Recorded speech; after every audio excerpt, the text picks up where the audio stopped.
Good evening to our dear viewers who have joined this program, Sovereignty on the Right Foot. This evening is designed to make it clear to you, the voters, that you now hold the power. We have less than 60 days to explain, to apply pressure, change, and have an impact. The more our voice, your voice, is heard, the louder it is heard. The more we write, the more we use the media, the more we'll be able to influence the discourse and the work plans of the parties. Our goal is to raise the discourse to a focus on the ideological issues, not to attack, offend, to be straightforward. This evening, we'll hear from 4 candidates from right-wing lists.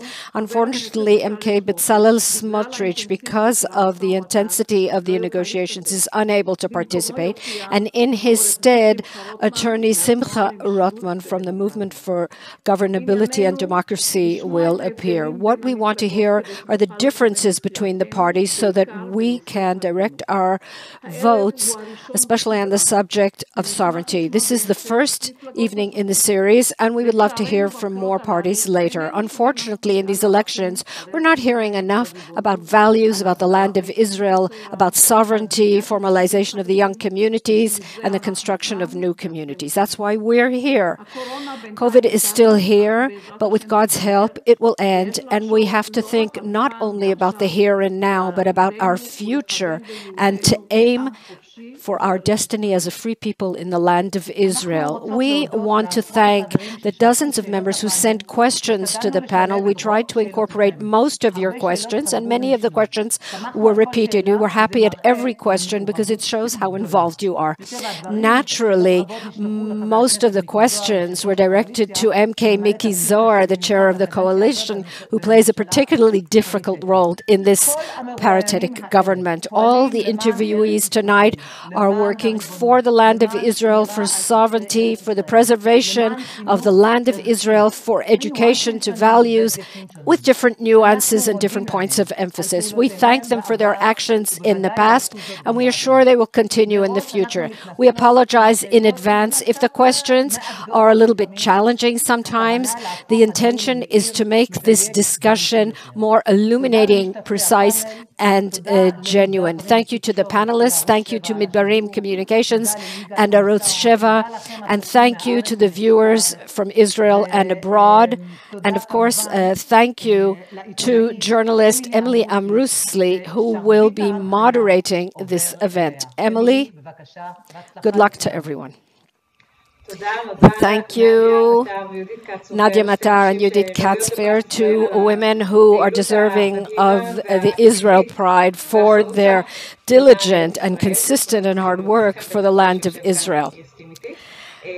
We will start a conference now to hear what senior and outstanding representatives of right-wing parties have to say on sovereignty and other subjects, and we will give each a chance to speak and to respond.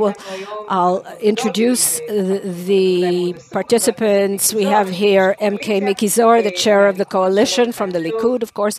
Good evening. Good evening. I would be happy to talk about the subject that you have asked me to talk about. It's a very important subject. I hope you'll answer difficult questions too. We also have here your former faction member, former Minister Ze'ev Elkin, today from Gidon Saar's New Hope party.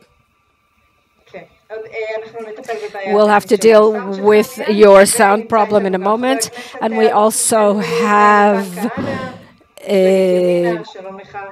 MK Matan Kahana, who's a colonel in the reserves, and from Yemina. And we also have attorney Simcha Rotman from Bezalel Smotrich's party, Religious Zionism. I know you for many years, and I know you focus on the legal system, but today we're going to ask you questions about sovereignty.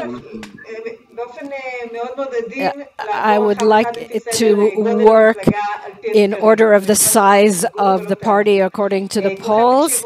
And you'll all hear what your fellow panelists have to say, and you'll also be able to respond.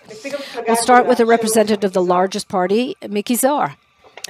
I'd like to say that I personally have been following your work in this area, and I see that you are very devoted and committed to the subject of sovereignty. I met you a couple of weeks ago at a conference on sovereignty in the Jordan Valley, a Zoom conference. I know that you are very active in the subject of Jewish settlement, and I know you oppose a Palestinian state, and I know you have a plan to apply sovereignty over all of the land of Israel. What is your plan? What do you plan to do with the Palestinians who are living in those areas now? In actual fact, to advance sovereignty, it can't be a private initiative in the Knesset. The fact that I have presented an idea and initiative, that can't enable the subject to actually occur. In order for it to happen, a number of things have to occur. The most important and critical thing is that we have a government in which there is a government that has a majority that is in favor of sovereignty. If there is a government in which there is a majority of Knesset members who have the political ability to move forward sovereignty, then it becomes feasible. A second parameter, no less important, is the degree of American opposition. We know that that also has to be part of the considerations of every government and every Knesset, but I must say that based on my position, I don't think it should take too much weight. I don't think we should live according to international diktats. We have to make our decisions based on our needs here in Israel. And is there a chance that Benjamin Netanyahu will come out against the dictated policy of the United States?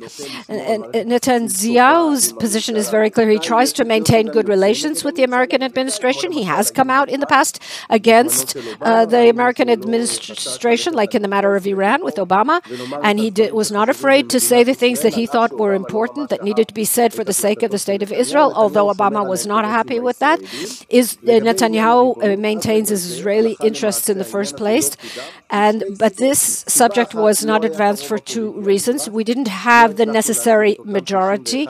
We couldn't get the 61 hands to support the vote on sovereignty because the previous governments were not right governments, and I hope the next government will be a right government in which there are 61 hands that include the Likud, the Haredim, Yamina and Smotrich, who I hope, of course, will get into the Knesset, will have the minimum number of votes. Then there will be a political constellation that makes it possible.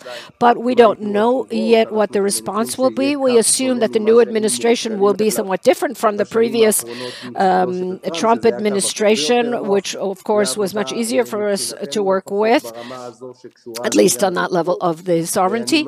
And I hope very much that the new American administration will take a similar approach. Of course, there's no way of knowing. The signs seem to show that the approach now will be different. Let's look at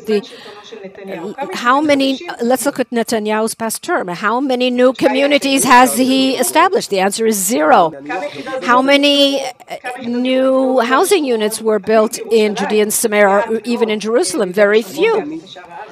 I always look at not at the number of communities, I look at the number of the population in Judea and Samaria compared to what the situation was earlier. There are almost 500,000 people, Jews, living in Judea and Samaria, and that's an amazing thing. And I don't think anyone dreamt that such a thing could happen 10 years or more ago when the process began. And this is not something to be sneezed at. It's something that should be appreciated and understood that it's a great achievement. However, I would like to bear in mind that at no stage and no government that existed in recent years, even in the years before Netanyahu, there was never the required political majority to complete the step of applying sovereignty over all of Eretz Israel.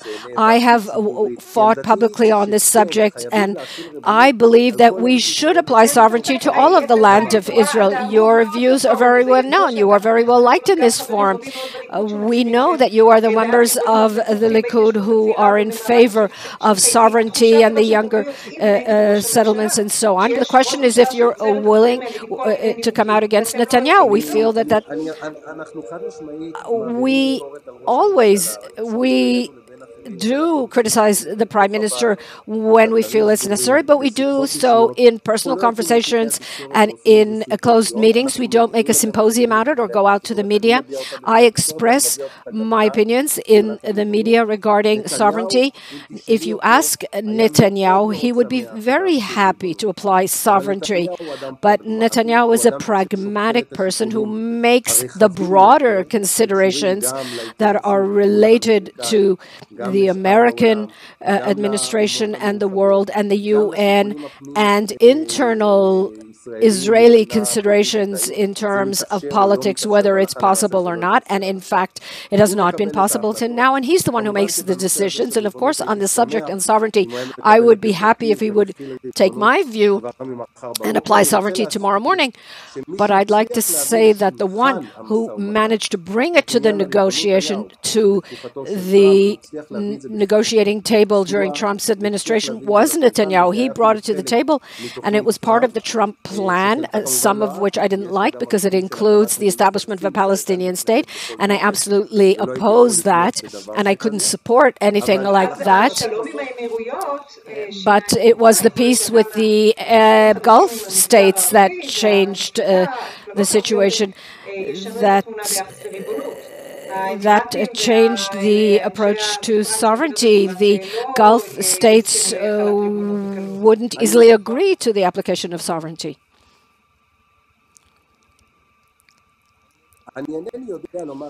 I can't say if it's the peace with the Emirates. I think there was a withdrawal at a certain point on the part of the Americans regarding the matter of sovereignty. At first, the Trump administration supported it and then withdrew a bit from that.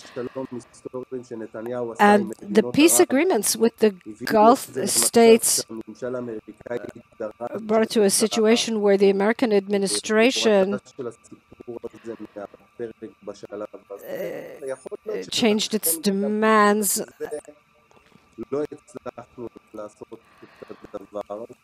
And it wasn't possible for us to do that. We have a problem hearing you, says the moderator. There's a problem with your internet connection. I'm sorry, but we have to interrupt you. We have to stop now because we have a problem with your internet line. You sound broken up, and I think you've said some very important things. So we'll take a break and we'll move on to the next panelist, and we'll get back to you so that you can complete your remarks. I'd like to move on to you, Zev Elkin, the New Hope Party, Gidon Saar's party. You personally are known as a supporter of sovereignty. You've always supported sovereignty. You come to many of the conferences on sovereignty. What is the position of your party? What happens if you are in a coalition with Yesh Atid of Yair Lapid, which is a center-left party? How will you deal with the subject of sovereignty? I understand that you didn't hear me at the introduction, and I wanted to congratulate Simcha Rotman for joining the political race. And I wish him good luck. We're in different parties, but I'm always in favor of cooperation between all the parties that represent nationalist views. Regarding your question, I'd like to relate to the subjects that Mickey spoke about.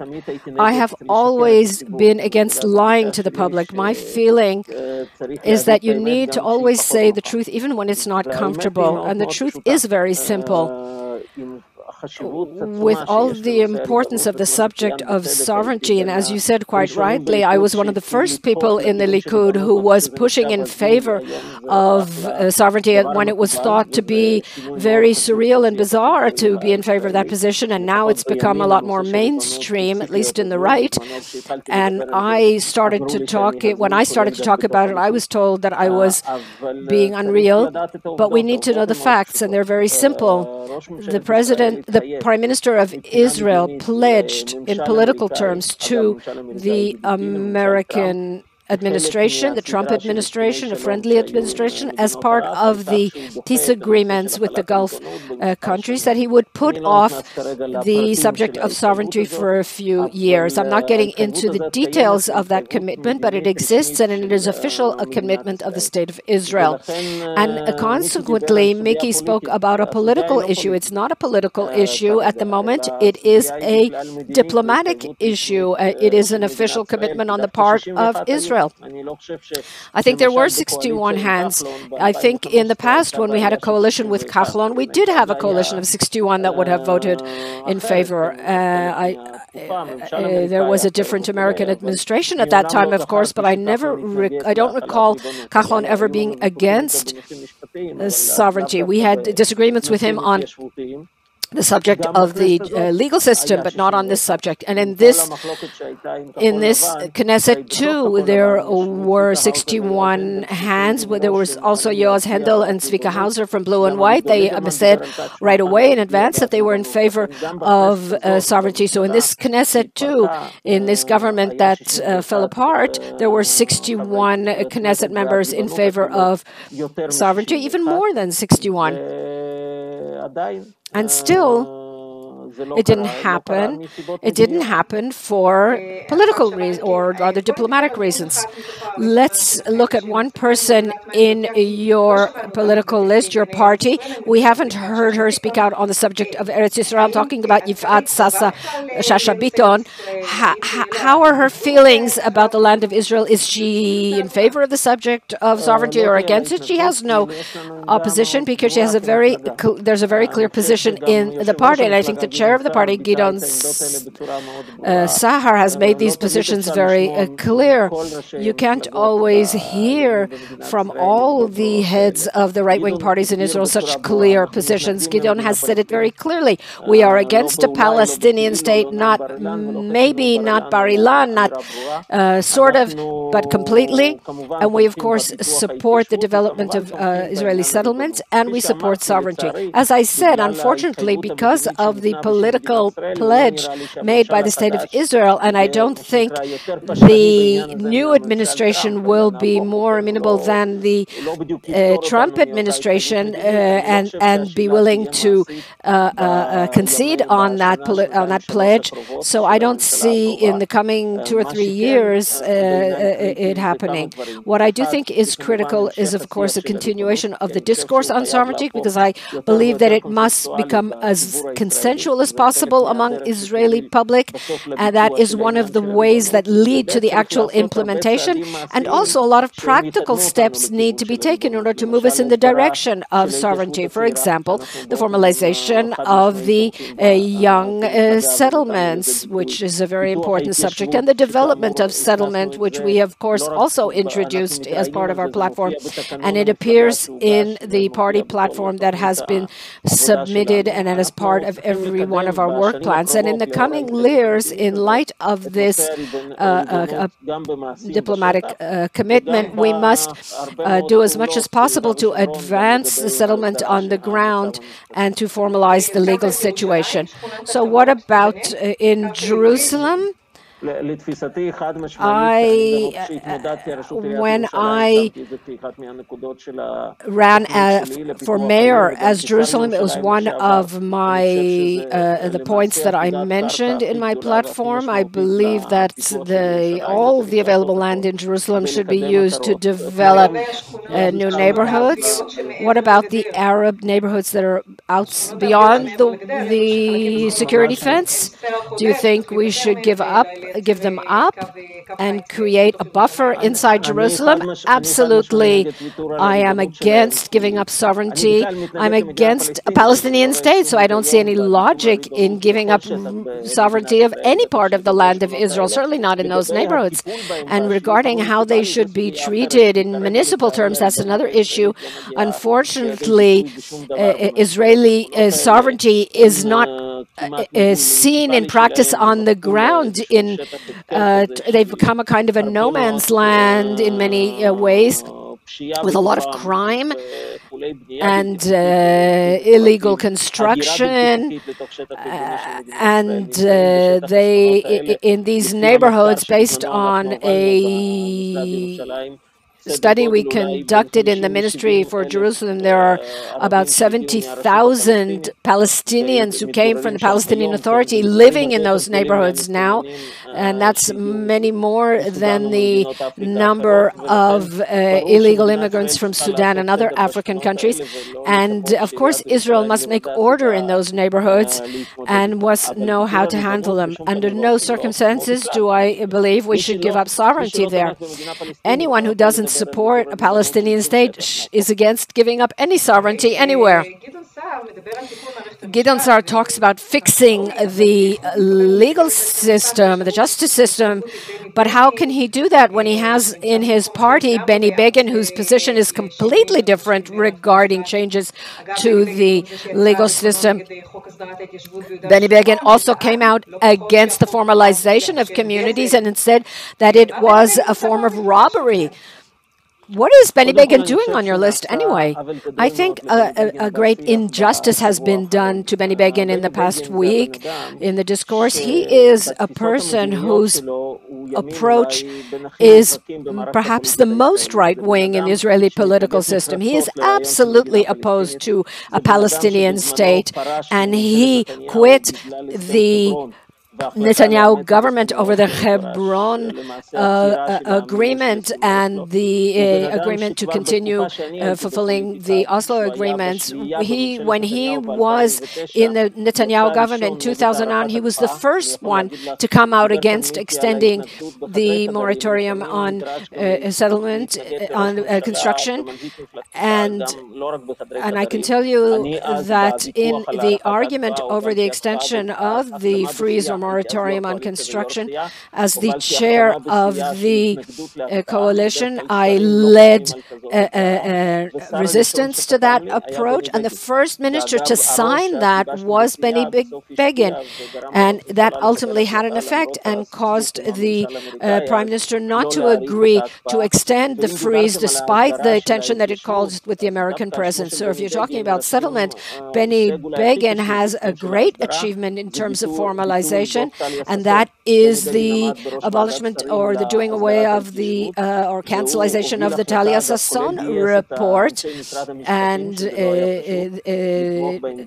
he led the opposition to that report. In that report, Talia Sasson wrote that anything that hadn't been authorized from A to Z should be destroyed, and the meaning of that would be destroying 95 or 99%, and the meaning of doing away with it is saving those 95 to 95% of those houses that were designated for demolition from demolition, and that was his achievements. And so I think there are a lot of injustices being done to him. It's true that we have a disagreement over the need to introduce reforms in the justice system. The same question you're asking us, you could have asked the Likud for many years, because Benny Begin was a member of the Likud except for 2 years, 2013 and 14. From 2009 and including in the last 3 elections, he was a member of the Likud, and he had a place set aside for him on the Likud list. In a large party, it is okay to have disagreements. We're talking about a very big party of the center-right in Israel, just as there may be differences between me and Yifat Shasha Biton. There may also be differences between me and Benny Begin, not on it's very hard to be more right-wing than Benny Begin, or on the matter of the Palestinian state. And at the time, Benny Begin said that if the Bar Ilan speech were brought to the government for a vote, he would not be able to be part of a government like that. And we have our platform of our party, and even if Benny Begin has joined us, we're not going to change our platform. Will there be disagreements? There may be disagreements, yes, and we'll be able to manage them in a respectful manner. You mentioned the extenuating circumstances why sovereignty hasn't been applied until now, problems with the American administration, with getting a majority. There are all kinds of claims. I'm actually saying that there was no problem in getting a majority. So there were external constraints, and now with the Biden administration, what is going to happen if you are in the government? If you have to form a coalition, the external constraints haven't changed. How can you make sure that there will be movement on the issue of sovereignty? You can always say that the administration is getting it. Yes, I think we are looking forward to a difficult period. I think that we will have to defend many of the achievements of the settlement. There will be a great deal of pressure on us of different kinds, and I hope less than the Obama administration, but it may be even worse.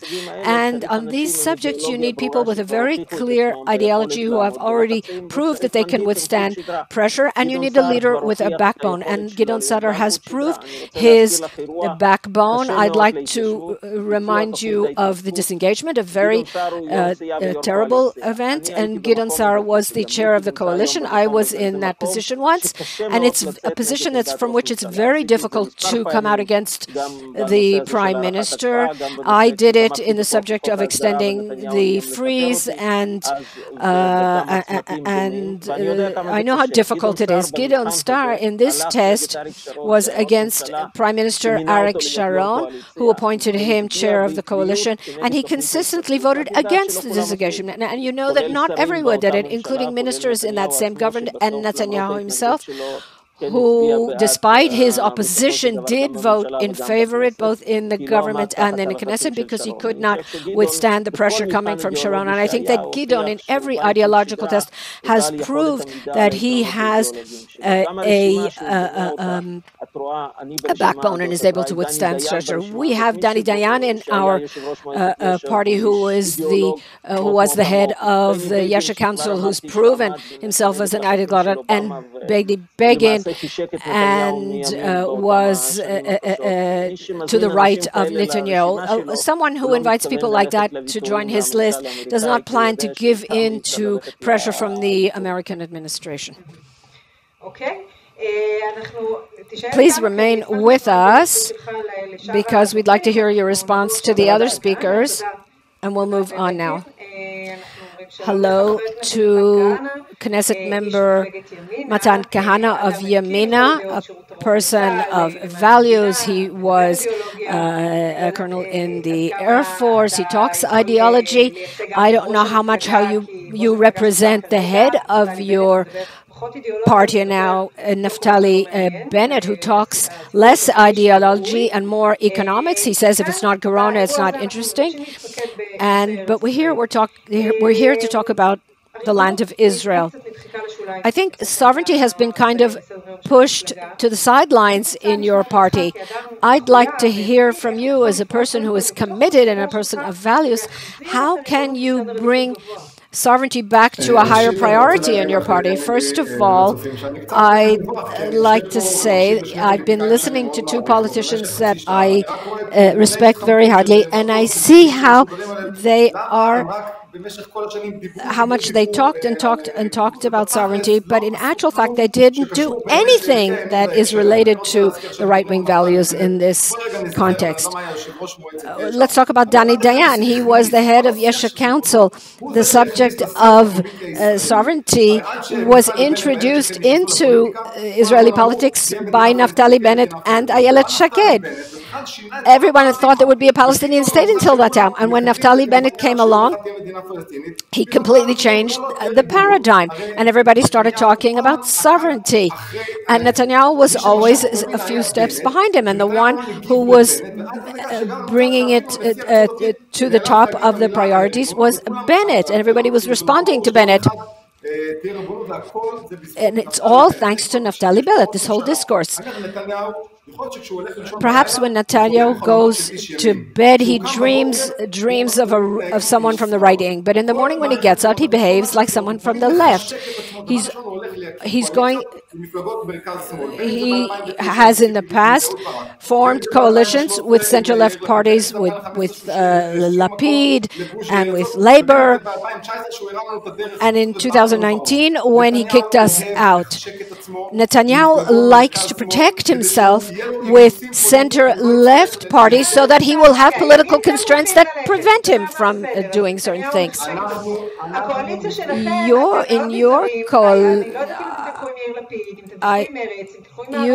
We don't know who you're going to go with. Will you go with Arabs? Will you go with Meretz? I can tell you I say you have to test people by their actions. When Naftali Bennett was Minister of Defense, he did a great deal for the community. He authorized neighborhoods in Hebron and in Efrat, and Ayelet Shaked too. After all, here we're talking about a party that's in power in the Knesset that does not apply sovereignty, doesn't mention the subject of the young settlement. I personally, Matan Kahana, I adopted the younger settlement. They came to visit me when I was ill with corona, and I went to visit them. They didn't have electricity, the rain was pouring down, and they don't have roads or sidewalks. And when they turn on one electrical appliance, everything else goes off. They don't have security arrangements, and that is under a right-wing government with Netanyahu.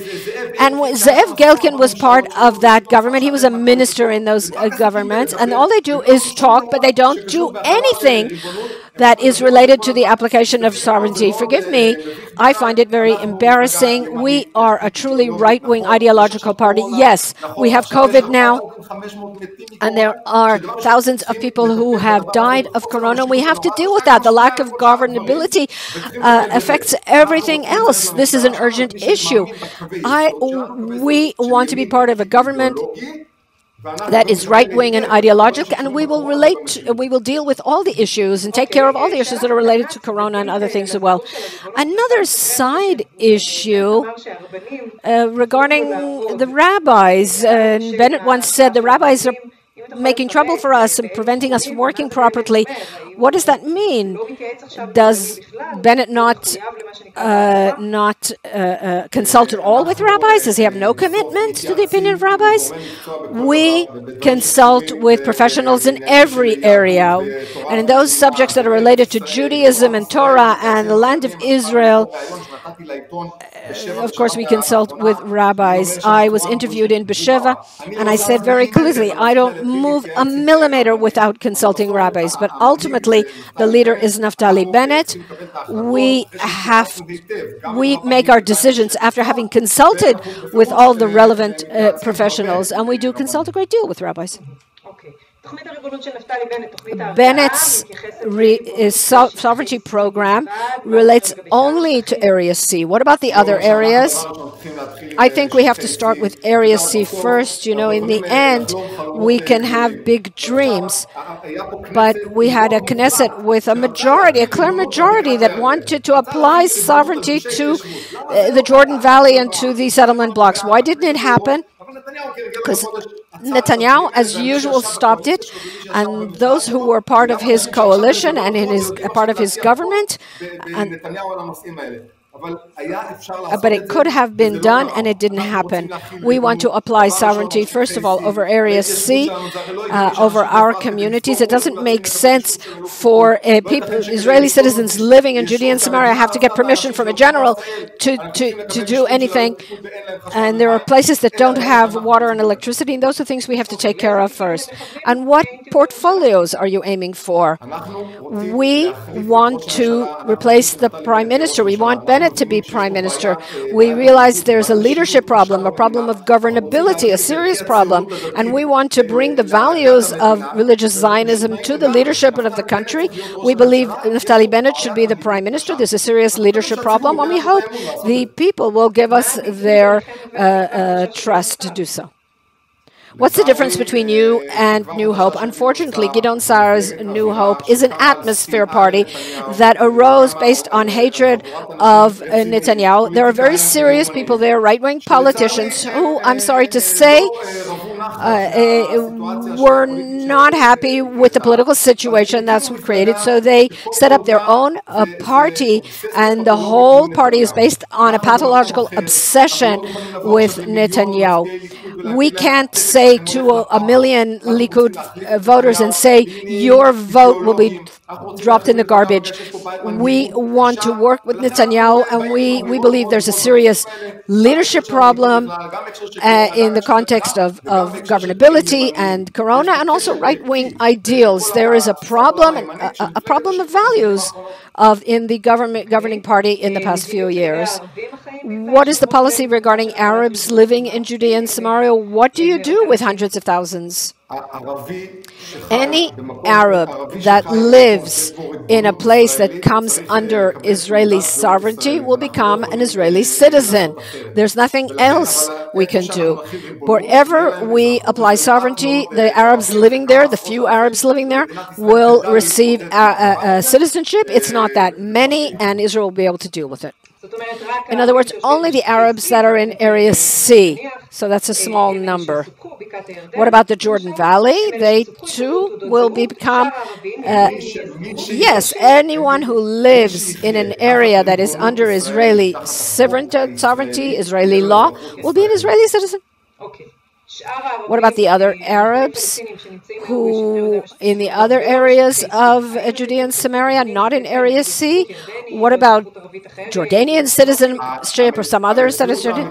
The true reality is that the only one who prevented them from getting citizenship was the king of Jordan. The complaints should be to Jordan. We are completely, absolutely against the establishment of a Palestinian state. We believe that would be a true disaster for the state of Israel to have a terror entity built right in the center of the state of Israel. Exactly what happened in Gaza will happen right in the middle of the state of Israel, and they are right over the Tel Aviv area, right over the airport.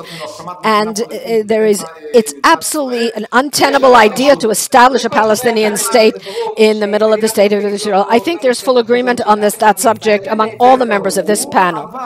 But I want to remind you that Likud already agreed to the Trump plan, which included a Palestinian state. What is your analysis regarding the peace with the Gulf states, and how much does that negatively impact the sovereignty plan? We looked very carefully into the documents of the peace agreements with the Gulf studies. And we have to give Netanyahu credit where it's due. We have peace agreements with countries with whom we never had peace before, and that's a good thing. But I can't tell you what happened behind the scenes. And there's nothing in the documents about sovereignty. But I'm afraid that behind the scenes there was some kind of agreement not to go ahead with it. And about the promotion of a future Palestinian state, it does not appear in the documents that we read, but I don't know what Netanyahu told them in private, but I'm very concerned about it. So we'll stop now, and we'll get back to you. Thank you, Matan Kahana. And now we'll go to Simcha Ratman. Good evening. Good evening. From Religious Zionist Party, we'd like to congratulate you when someone like you, with someone with a great deal of experience and understanding of the subject of the Justice Department and how important the changes are there. You're a welcome addition to the Israeli politics. What about the surveys? They not very kind to you. You know, as they say, polls are like perfume. You can smell them, but you shouldn't drink them. I say that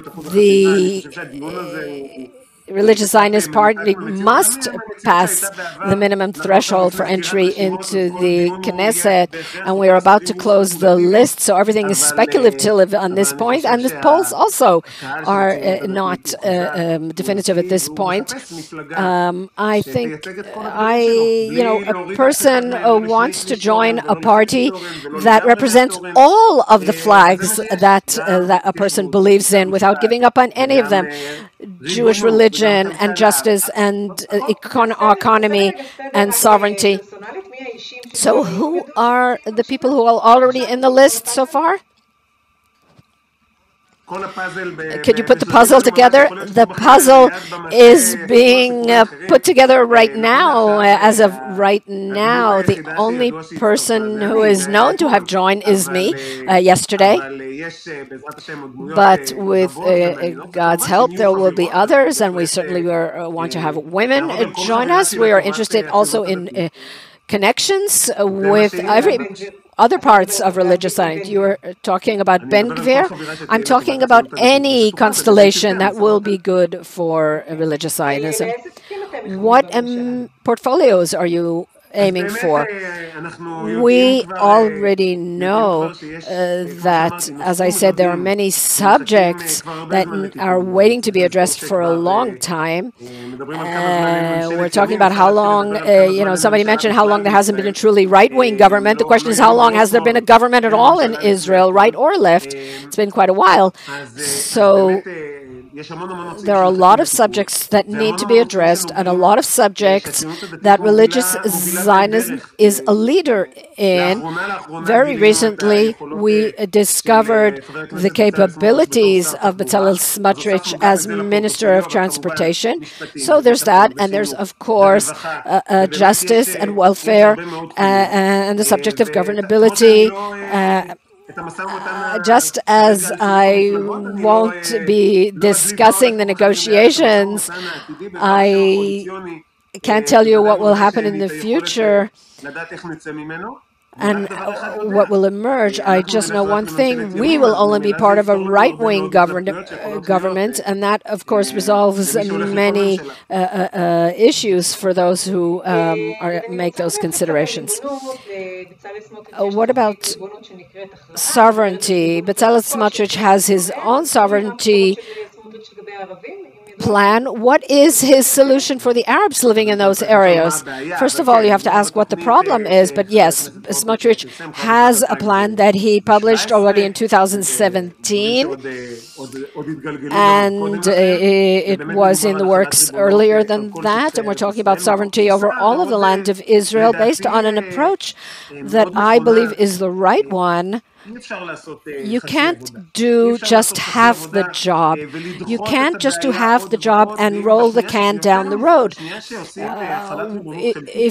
Like some of the plans talk about applying partial sovereignty, so what they are doing, in fact, is they are creating a hope that is unjustified and incorrect for a state.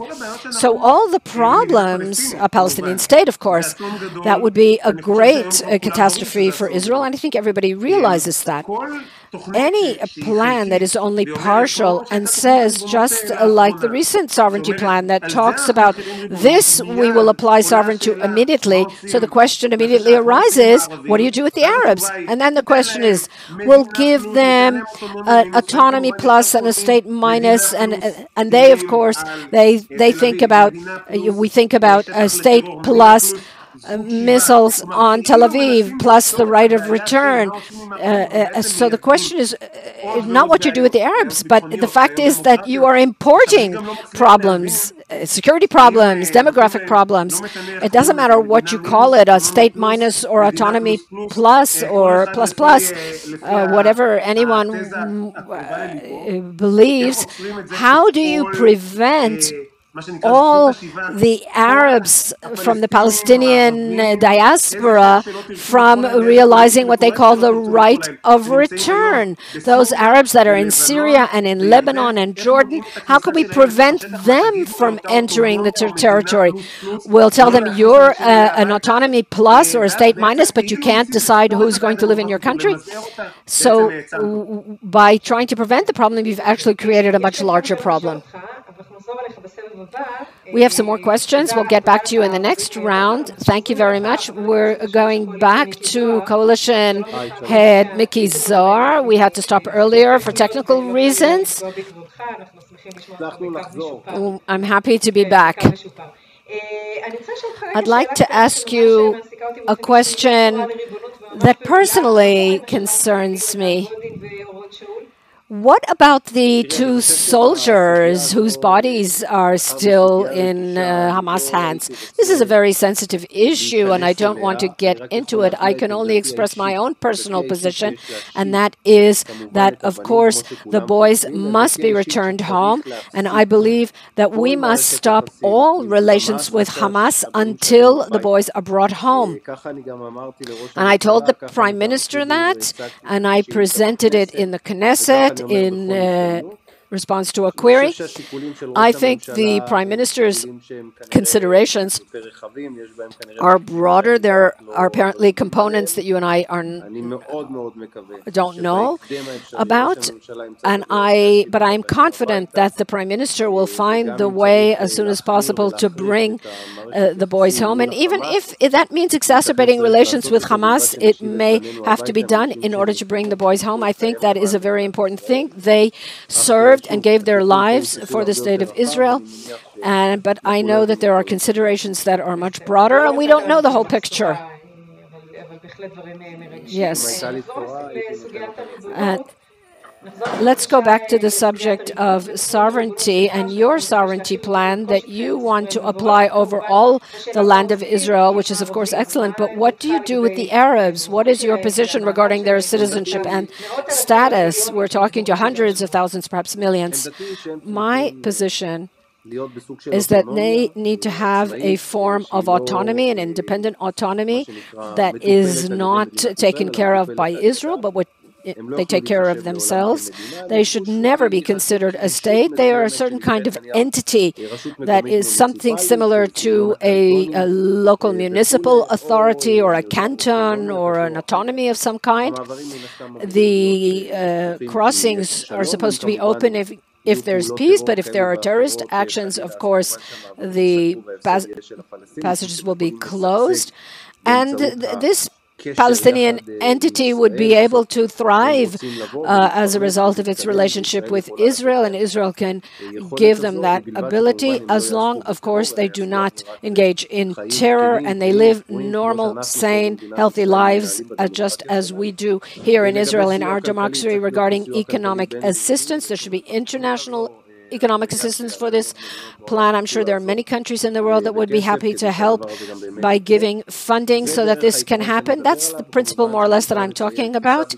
And of course, the aerial control and defense will be in Israel's hands. Those must be completely under Israel's control and supervision so that we can properly defend ourselves. That's the concept that I believe in. If it's feasible or not, that we'll only know in the future. What is the Prime Minister's position regarding your plan? It's a plan that takes the whole situation into account. I presented it to him. He didn't dismiss it. But it's obvious that a plan like this or any kind needs feasibility, needs to be examined for feasibility. I think my plan will be much more relevant if and when the Palestinian Authority collapses. In other words, if the PA is no longer able to take care of its own affairs. I think Israel has an interest that it does not fail, does not collapse. As for now, that is indeed Israel's interest, but that could change, and until it changes, it will continue. But if the PA does collapse at some point, it's very possible that my plan will be the one that is most suitable to resolve the Palestinian issue. What is the main subject of these elections? We're in this fourth election. It's exhausting already. We all feel that. But we need to hear positions. What is the central issue that these elections turn on? The main issue, that's easy. The main issue is the corona crisis. We have to know who will be responsible for emerging from this crisis, who will work to safeguard the health of Israeli citizens and to rehabilitate Israel's economy and the small businesses that have been harmed, who will be in charge of Israel's security policy, which could be very dramatic after the corona crisis because it opens the doors to all kinds of things that will be difficult to anticipate, who will stand opposite the new American administration in order to maintain the state of Israel's interests, and of course, who will lead Israel with leadership that I believe must have a lot of experience. And in my opinion, that's Benjamin Netanyahu, and I think the public will agree. Who would be your natural partners? That's very simple. We want to form a coalition with the Haredim, with Smotrich, and with Yamina, if they agree to join the government. If they will be the ones that make up the 61 mandates in the Knesset, they will want to join? Perhaps not. What about the call to the Arabs? There is no chance whatsoever that the Likud will ever form a coalition with the joint Arab list. We will never do that. We don't agree with them, and we're not irresponsible and cynical enough to form a government with the joint Arab list, a coalition that they could topple anytime we make a decision they don't like, perhaps a security decision. There are those who participate here in this panel. I don't want to mention any names. The only option they have to form a coalition is with left-wing parties or with the Arabs. And I don't know if they can form a government with Smotrich, but they will need Yair Lapid, and perhaps even the United Arab List. And that's a very concerning issue. And so that's why I hope, with God's help, that we will have 61 mandates for our bloc. It would be different to form a right-wing government and to get into rehabilitating Israel's economy with a democratic administration in the United States. I don't think we should think that the administration is not pro-Israel. The American administration is always pro-Israel. It doesn't matter if they're conservatives, Republicans, or Democrats. They're both pro-Israel. Of course, the positions are somewhat different. The positions of the current Democratic administration are different than the previous administration, and there's no question that the person to deal with them is someone with a great deal of experience. Netanyahu has proved himself at this in the past, and he will do so in the future. But given all these constraints, is it your assessment that in the current administration we will see the application of sovereignty? I can promise you one thing, that I will make every effort and use every tool at my disposal to make that happen. Thank you. I would like to ask each of the panelists to respond very briefly. 2 minutes. Zev Elkin. I would like to make 2 or 3 comments, if I may. First of all, Matan spoke about me and Sarah as ministers who were part of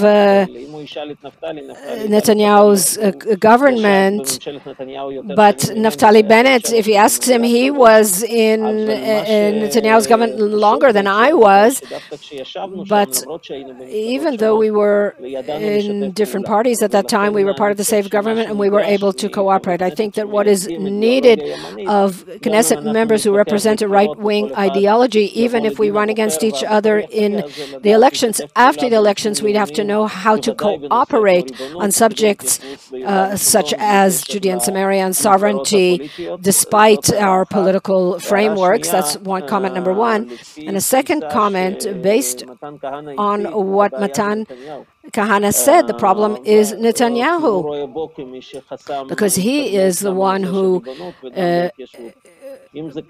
blocked the progress to sovereignty. And they said that they are willing to enter a government under Netanyahu, despite everything that happened in the relationship between them and the whole.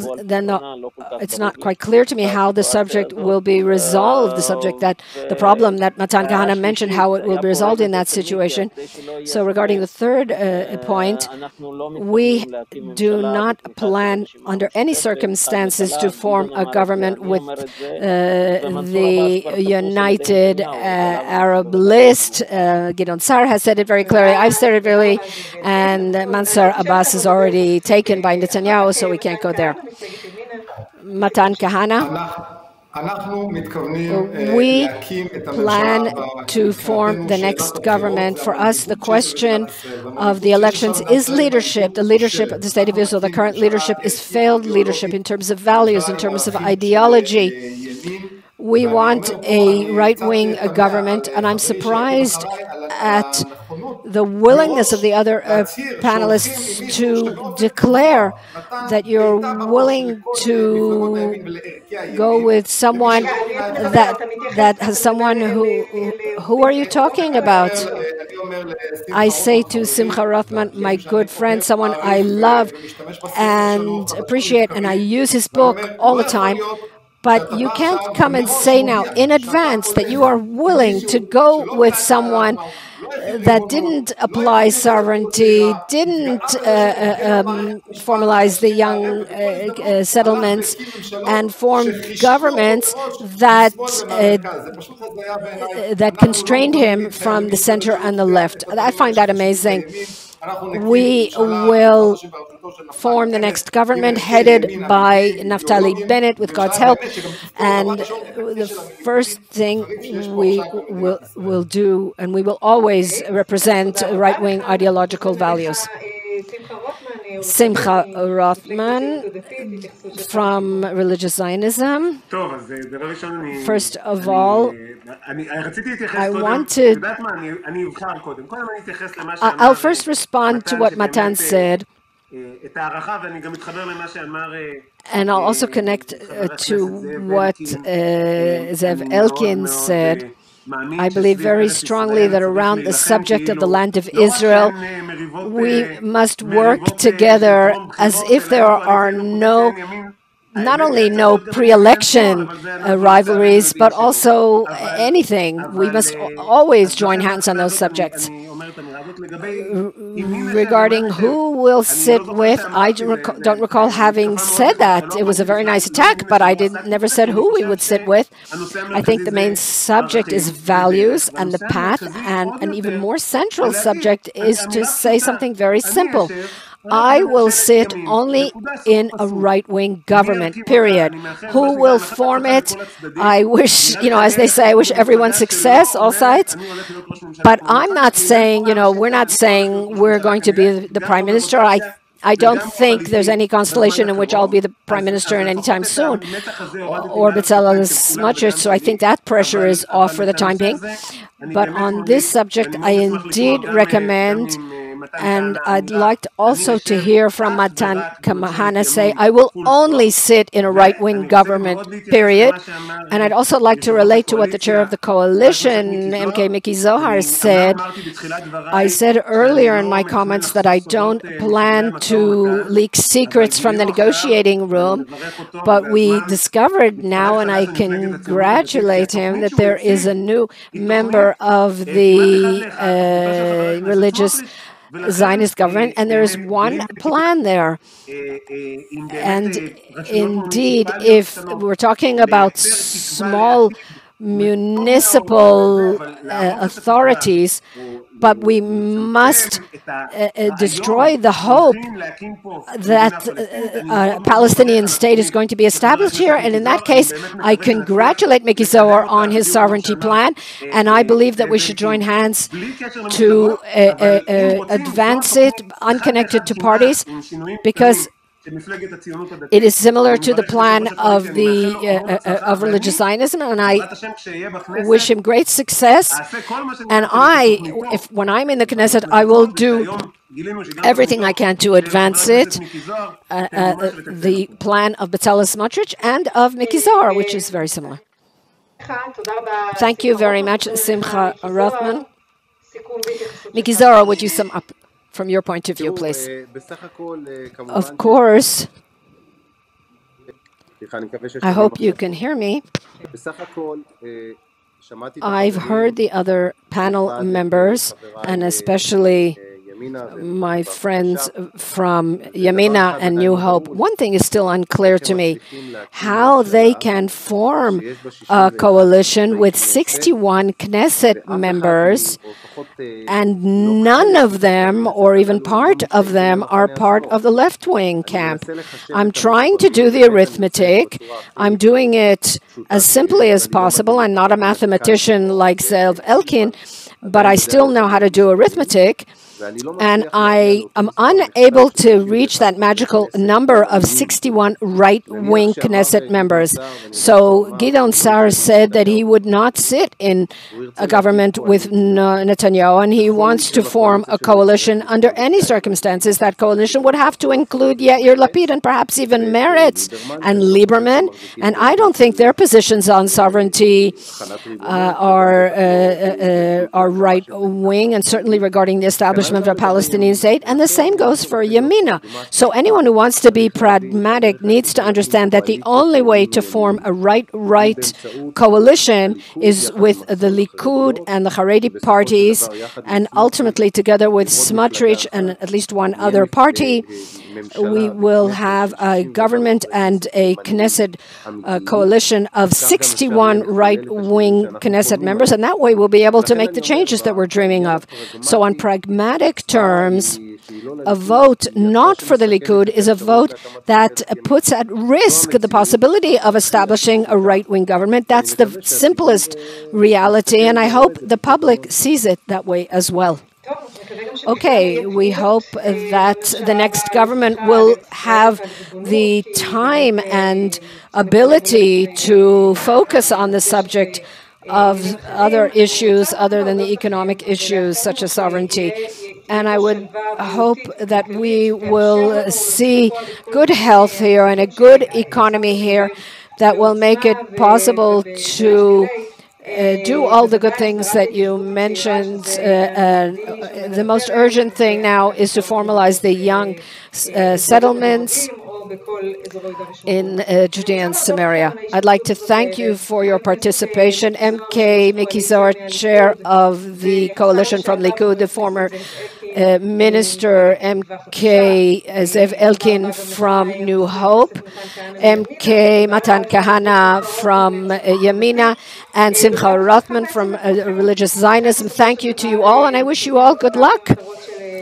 And I'd like to thank the organizers of this conference, the Sovereignty Movement, Nadia Matar and Yudit Conference, whose devotion is beyond words. I'd like to thank all the viewers from Israel and abroad. Thank you to Midbarim Communications and Arutz Sheva. My name is Emily Amrusi, and thank you very much.